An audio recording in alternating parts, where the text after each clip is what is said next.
Welcome to Libraryland Conversations. I'm Adam Zand, president of the Libraryland Project. And I'm Greg Peverill-Conti, the executive director of the Libraryland Project. We're here for another installment of Libraryland Conversations. These interviews are a way to hear about and learn about what's happening out in the wide world of libraries. Wide world of libraries, indeed. It's a perfect way to describe today's episode. We're going to be taking a tour all over the world. We're joined today by Reysa Alenzuela, the head librarian at the Oriental Institute of the Academy of Sciences. Prior to her current position, Reysa was professor at Central Philippine University and senior librarian at the University of South Pacific, amongst other roles. Reysa, it is an absolute pleasure to meet you and to have you join us today for Libraryland Conversations. Ray Pun suggested we talk to you, and whatever Ray says, I agree. Well, a lot of our focus is on public libraries in the United States. We're also really interested in all varieties of librarianship and are curious about the way library practices occur in other geographies. In your experience and research, they've literally spanned the globe, and we're really super excited to hear about it. Yeah, you're a real library nomad, some would say. I know today we're chatting to you in Prague, Czech Republic. So as a starting point, I'd love to hear a bit about your professional path and discuss some of your current work at the Oriental Institute. And thanks again for joining us. Oh, hi again, Greg and Adam. This is afternoon here in Czech Republic, so I could probably say Dobry den, generally. Okay, so yeah, and of course, I'd like to thank you also for the opportunity to share my story. I would always love to share my story because it means sharing stories of libraries I've been to for almost 2 decades. So, okay, about my career path. So, my entire 20 plus years being a librarian has been pretty much dynamic, from being an academic librarian in the Philippines. I became the director of the university library. And to becoming an information specialist, I became the director of the Thomas Jefferson Information Center, or the Information Center of the U.S. Embassy, where it's a special library focused on public diplomacy. And after like after a decade of this works, I realized I wanted to go out of the country. I was saying the world is my oyster. So I thought of going out of the country, exploring some other avenues to be an international librarian. But before that, so I left the U.S. government for that job and went back to my hometown, thinking that I needed to get a PhD. By the way, by that time, I already had my master's in information science, and I have a PhD in educational management. We don't have we don't have a PhD in information science in the Philippines, even until now, which I might be discussing later. And so, yeah, within the time I was in the Philippines preparing to find a scholarship, a fellowship outside the country for a PhD, I did a bit of consulting in special libraries, started teaching again, did a bit of volunteer job. One of those very important is our volunteer work for records recovery in one of the places that was badly hit by the typhoon. It was a huge project that, I had very small role, but for me, it was really significant. And doing that outreach was really an important part of my life, being a librarian. And then so luckily, after a year, I was able to take my postdoc in South Korea. There was a PhD research, which is quite shorter. And I was able to land a job in Kazakhstan a year after as an expert manager, or shall we say kind of reference librarian / liaison librarian, among others. There's so many hats that we need to fill that time. And then I became, as you mentioned, I became a senior law librarian in the University of the South Pacific in Vanuatu. Is this a regional university covering 14 countries. But since I was in the School of Law, I was only covering kind of 7 countries, collaborating with them. And then I also became an LIS educator halfway.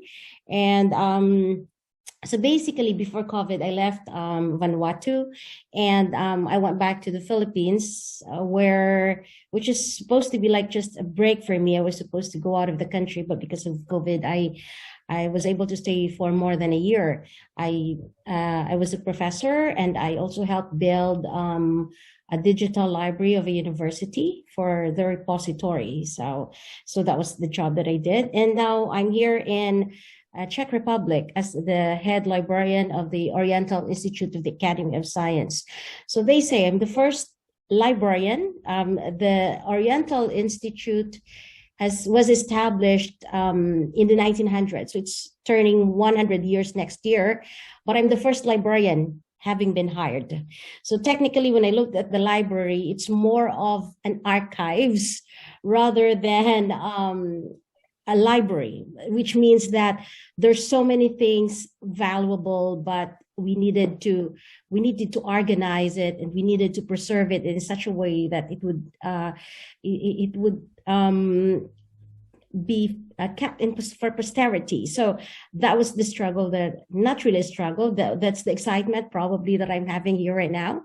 I started working here with only 3 colleagues, and luckily after a month I came on board with the support of the administration. We were able to expand with 5 more. So the library, as I mentioned, is an archives of collections of up to 300,000, but most of the collections are from legacy libraries in different countries, and the collections are about Oriental Institute or the Oriental Studies.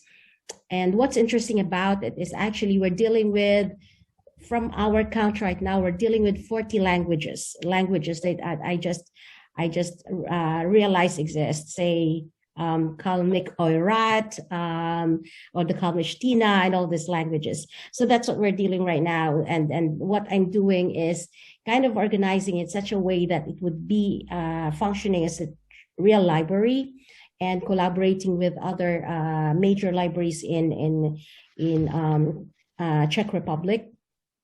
So that was much of the work right now. I've just been here for a few months. I came on board last April. So somehow, yeah, I'm just here for 6 months.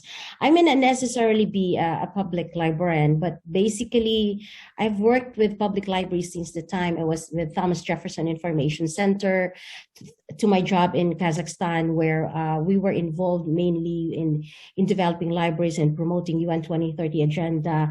And when I was in Vanuatu, I was lucky enough to have a project with ALA. I had an ALA grant to promote diversity and to promote their competencies, multicultural competencies. So far, that was kind of the exciting job that I've done in the past years. That's amazing. I mean, that is such a wide and just such a wonderfully varied breadth of experience. I have a question about the Oriental Institute Library. So 300,000 items across 14 libraries in 40 languages. I'm in the middle of a metadata class. Do you guys have a metadata problem there? Do you have a challenge? Is that one of the things you're having to address? Problem, I think, is an understatement.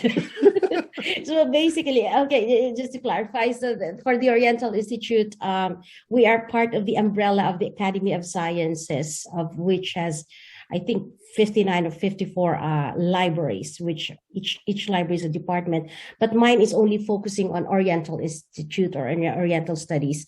So basically, I'm just one tiny library apart of the Academy of Sciences library as well. So the challenge of metadata, yes, definitely. And in fact, like 3 months after I came on board, we created kind of an intermediary system so that I can transfer the old cards quickly to the system where we put the union. It's kind of the union catalog of the Czech Republic. So all metadata supposedly of all collections of libraries in Czech Republic should only be in one system from the National Library. So for us, of course, we haven't done that. We're still working on it. And so what we did with the help of the administrators and other colleagues and IT people, we kind of created an intermediary system so that it will hasten the task. So that's, I think, just the first step that we're doing. Why we need an intermediary? Because apart from being a library, a typical library, which you need to establish and organize all your records, our challenge, again, lies in the fact that we have identified 40 languages and growing, and we are even afraid that we're expecting 70 languages. So Chinese characters would probably be ancient and modern. And unfortunately, I can hardly understand most of those languages. So what we do is we needed to copy them and edit them, connect with scholars to review all our metadata. We have specialists. So all other librarians that I'm working with are specialists in their fields. They have background in Hebrew studies. They have background in Middle Eastern studies. They have background in ancient Chinese culture. They're sinologists of modern Chinese literature. So we really have a very diverse background, which is kind of interesting for us.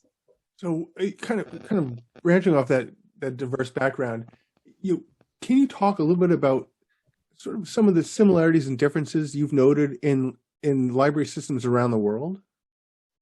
Okay, yeah, sure. Library systems. So I'll just focus on this in the systems.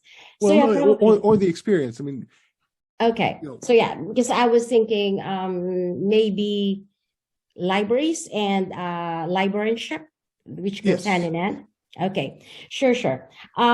So, of course, I would rather start from the Philippines, where I grew up. I'm a Filipina, basically. I forgot to mention. So, I could probably say not a comparison, but just a brief description of each of these places where I've been to. So in the Philippines, libraries has been established as early as in the 1900s, but it was it became more cohesive and becoming kind of a truly Filipino library way back in 1920s. So fast forward at the present, I can probably say that libraries in the Philippines still have really diverse kind of system and progress. As we all know, the Philippines is an archipelago. We have 7,100 islands. So we have the progressive library, university libraries, to the most remote libraries or community libraries. So it's really, really different from each of this aspect. Some have established infrastructures which can be somehow competitive with the Western libraries, but some, they could hardly even have access to resources. The books that they had are mainly donations. But the good thing about it is probably that in the Philippines, librarianship is regulated. So in general, for established libraries, they are required to have licensed librarians. Way back in 1990, a law has been passed to regulate the practice of librarianship. So in the Philippines, all of us who practice librarianship are assured that they know cataloging, they know library management a bit, because they were required to pass a licensure exam before practicing librarianship. And it comes to library systems in terms of technology. So a lot of libraries are still dealing with OPAC, I can say that. Some are already on the integrated library management systems, but I don't say that we are ready for kind of open linked data. We don't have a union catalog for all libraries in the Philippines. But well, yeah, some libraries are established, and they even created their own independent repositories. One example would be the university library that I've been to. In terms of libraries and library development, I would like to probably highlight the fact that the development of these libraries in the Philippines were due to the fact that, aside from it has been established for purposes of getting an approval for, say, an academic institution, or it has been a mandate in a local government, some libraries are actually quite unique in the Philippines. All I know is that some of my fellow librarians helped building unique libraries or really special libraries. Like one of my friends has been dealing with building indigenous libraries for indigenous groups. Another friend of mine, who's also a librarian, created small libraries inside prisons or rehabilitation centers. And as far as I know, one organization that somehow partly I've been working with is a library renewal partnership. Within the span of 5 or 6 years, I think they were able to build more than 1,000 libraries, 110 libraries to be exact, just from now. So there's so much passion in building libraries in the Philippines, and it was a collaborative effort, I could say. Going to Kazakhstan, moving forward to Kazakhstan, I could say that libraries in Kazakhstan would have the same disparity in the Philippines as well. They have libraries which are quite progressive. Like the example would be the university library where I worked in. That's Nazarbayev University. So they have international librarians. They're pretty progressive. In fact, I think they've been awarded by ALA's innovative program this year. So kind of, I would see libraries are progressive in a sense from the innovations that they've been doing. Also, I'd like to take note that I would probably say the libraries in Kazakhstan, as well as probably in some in Uzbekistan and in Kyrgyzstan, they're actually quite progressive as well, but it's just that their system and the information that they're storing, including the metadata that they have, are in Russian language or in Kazakh or in Kyrgyz or in Uzbek language. So there's no way that like we would be able to know how much progress they have in their respective countries. Of course, there's still a bit of complaints from librarians about the low salary of librarians, being an underrated profession. But overall, there's a lot of progress going on in Kazakhstan. And in fact, before I left, we were able to advocate for training on sustainability literacy. Library leaders from Tajikistan, Kyrgyzstan, Uzbekistan, and Kazakhstan went to our university, Nazarbayev University, to understand, to enhance their knowledge on UN 2030 agenda. Moving forward to Vanuatu, which is a very interesting part. In terms of libraries, I can say that from our perspective of a progressive library, they haven't really achieved that much. And it's really, for me, that's even one of the things that I'm still working with the librarians in Vanuatu, because I think as of now, one library that I can identify to be competitive with the Western libraries is the library where I came from, the University of South Pacific. They have electronic resources. They have e-databases, which came from the university running 14 regional libraries. But in terms of the National Library of Vanuatu and the public libraries, they're just dependent on a very meager budget. Also, the challenge is they are also, Vanuatu is an archipelago. So the challenge there is access to resources and transport of resources to these different places. At the same time, there is no one who can handle the libraries. Usually, even in school libraries, one teacher would just be given an assignment to work as a librarian, part-time librarian. So I think I remembered when I was still in Vanuatu way back in 2018 or in 2019, the director of the National Library of Vanuatu would go to these remote places where she needs to travel half day by plane, by boat, and something else. It's a long walk, so that they could get through the smaller library communities, and they would train whoever is willing to be trained in that community on how they're going to organize their books and how they're going to preserve them if ever there could be some books which are torn or whatever. So that's how difficult the situation actually. It's probably because there is no LIS school in Vanuatu, and I think I can count in my fingers, less than 10 have taken a diploma in librarianship. And in fact, there's only one I can identify who is a Nivan, and a local librarian who has a bachelor's degree in librarianship.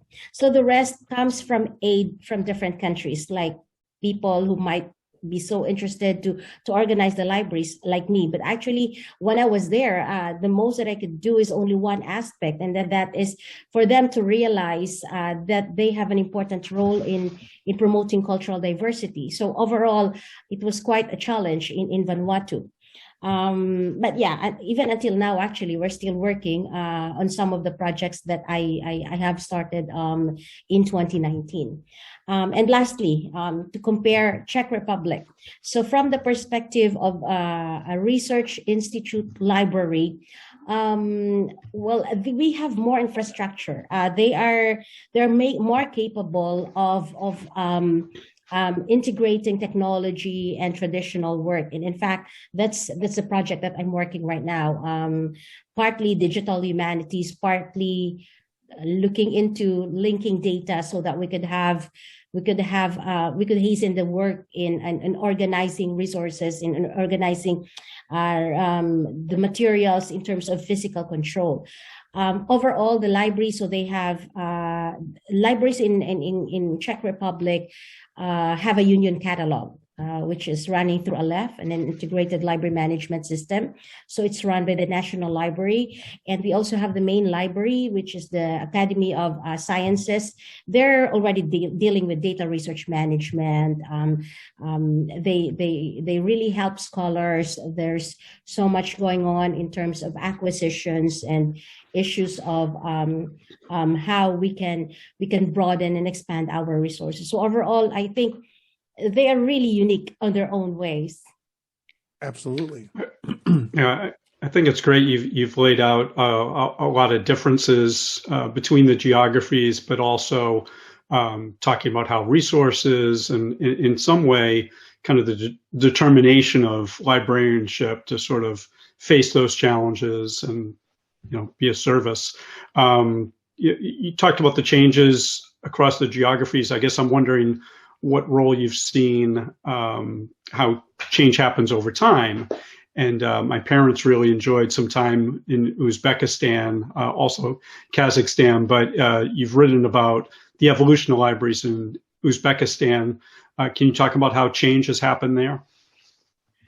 Oh, yeah. Okay. So probably if I would just focus on Kazakhstan, so we all know that Kazakhstan used to be a part of the post-Soviet Union. So it just become independent and became a republic probably 20 years ago. So libraries, I think, has just started to establish, say, probably 10 years ago. That's what I see as not as after being emancipated. So transformations. I'm just looking at the traditional librarians to the new librarians. So first, the traditional librarians and libraries were, just focusing on acquiring books, and I think they were even working on creating manual bibliographies. which still happened. It's amazing because it still happened. I still saw that when I went there when I was there in 2016. But when the transformation probably came because some librarians also studied abroad, and so they were able to integrate new technologies and new practices, say embedded librarianship, liaison librarianship, programs like media and information literacy. So I think I can say the transformation is not just about the technology, but also about the engagement and the library services that they had. So recently, they are really trying their best, despite the fact that they are also complaining we have limited resources because most of us do not speak English, and a lot of resources and opportunities are actually in English language. So for them, that's the limitation. But despite those limitations, I mean, I could see they have really good infrastructures. Even the remote parts of Kazakhstan, when they gather together during a conference, they would share about how they use mobile apps or how they use RFID and technology. So yeah, I mean, it's pretty amazing. They're actually very progressive thinkers. Of course, there's some hesitations and on their end, knowing that they could not collaborate more with international librarians due to language barrier, and probably they said they don't have much education on modern librarianship. They're fond of looking at Western libraries as really as their basis, and one author's in a book I edited actually said that they're still Anglo-centric, but I think there's nothing wrong with that. But it's more of like, yeah, just when they make development and they're becoming competitive because they see the progress in the other side of the world. I think that's pretty amazing. That's awesome. And that's really interesting. I mean, trying to deal with technology barriers, language barriers, sort of instructional and conceptual barriers, like that's a lot of challenges to think about. It must be exciting. That's true. So to change gears a little bit, because Adam and I we go to a lot of libraries. We're up to almost 400 since 2018. I'm curious, do you have a sense of how many libraries have you visited? And it's kind of a leading question because we'd love to hear, you paint a picture of a couple of your favorite public library or libraries. So, okay, probably let me start by figure out in the Philippines. So I used to work really with 40 networks in libraries in the Philippines. So roughly, I can safely say I've visited 70 libraries in the Philippines, 10, 15 libraries in Kazakhstan, 10 libraries in Vanuatu. What else? Czech Republic. Unfortunately, I've just been here for quite some time, so probably 5 or 6 libraries. So that's all that I've been to, like roughly 100. Okay, 100 libraries. That's good. Okay, so picture of an ideal library. One of your favorites. Okay, one of my favorite libraries. It's kind of a bias, but I could probably say one of my favorite libraries is the Nazarbayev University Library. That's where I worked. It's pretty safe for me to say that because I've been there for a year. So why it's one of my favorites? So because, well, basically they're able to integrate state-of-the-art technology. They are able to integrate concepts of an engaging library. Say they have very dynamic programs every month. It's more of the people, the information that they provide, and the technology that they're using that makes me amazed. It may not necessarily be as fabulous as the New York City Public Library, Library of Congress, which I've been to as well. I forgot to mention. We love But that one. what makes it unique is that I'm pro non-mainstream.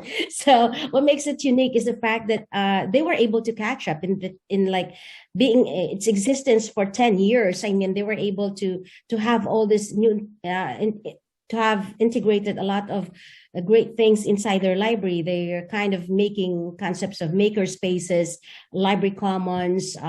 They're very creative in a lot of ways. They have integrated embedded librarianship at a short period of time. They're doing media and information literacy, UN 2030 agenda, all at the same time. So technically, they're functioning as a public library, as a leading library in the country. At the same time, they're really very useful for students. A lot of students are really making use of the library. They have really unique projects. They have like projects for stress relief before exams. So it's really kind of engaging.